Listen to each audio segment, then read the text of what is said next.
Hey, good morning everyone. This is Matt Reisinger of Reisinger Homes. Welcome to my video blog on green building and building science. I'm here at a house that's not very old. This is about an 11-year-old house. So it was built, this is 2010 we're making this video. It was built in the late 1990s. And there's two reasons I wanted to shoot this video. We're in the demo phase, and I wanted to show how much these gutters protected this house and really stress the importance of putting gutters on your house.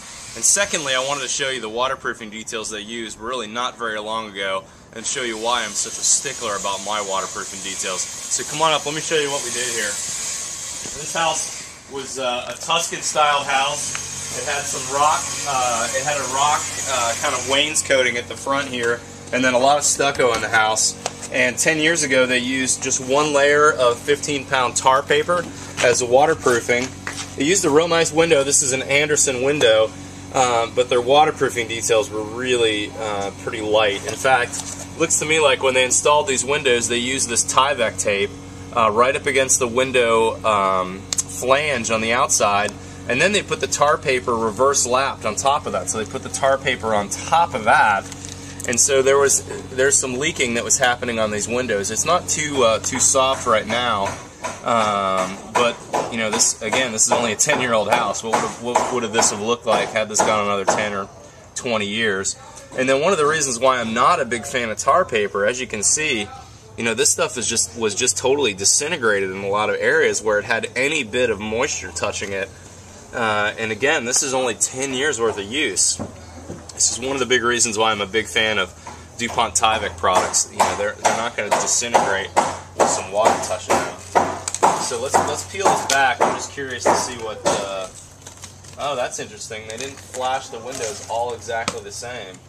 This detail is actually a little better on this window, but they didn't do it the same on all. That's kind of interesting.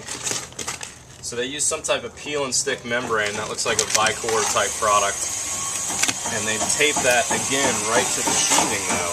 So if there were any leaks, it was basically reverse flash. Remember, you always want things lower to be flashed on top of, or pardon me, things lower flashed underneath things that are coming down. So in this case, it was reverse flashed. Luckily, there's no water damage here. Although the sheathing, yeah, the sheathing in some places is in pretty good shape. In others, there's some pretty good damage. Look at that.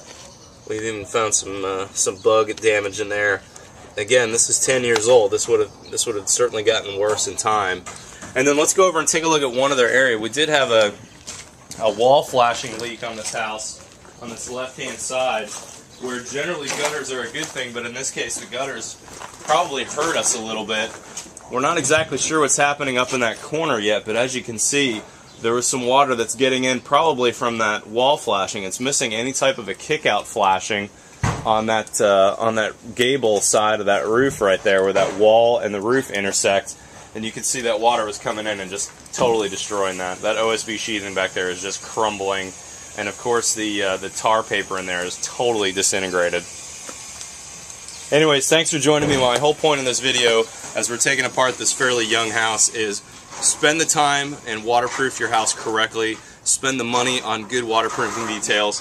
And number two, gutters are really a good thing. Gutters cover up a multitude of errors on your house, and reducing all that splashback back onto your house makes a big difference. Have a good day, everybody. We'll see you next time.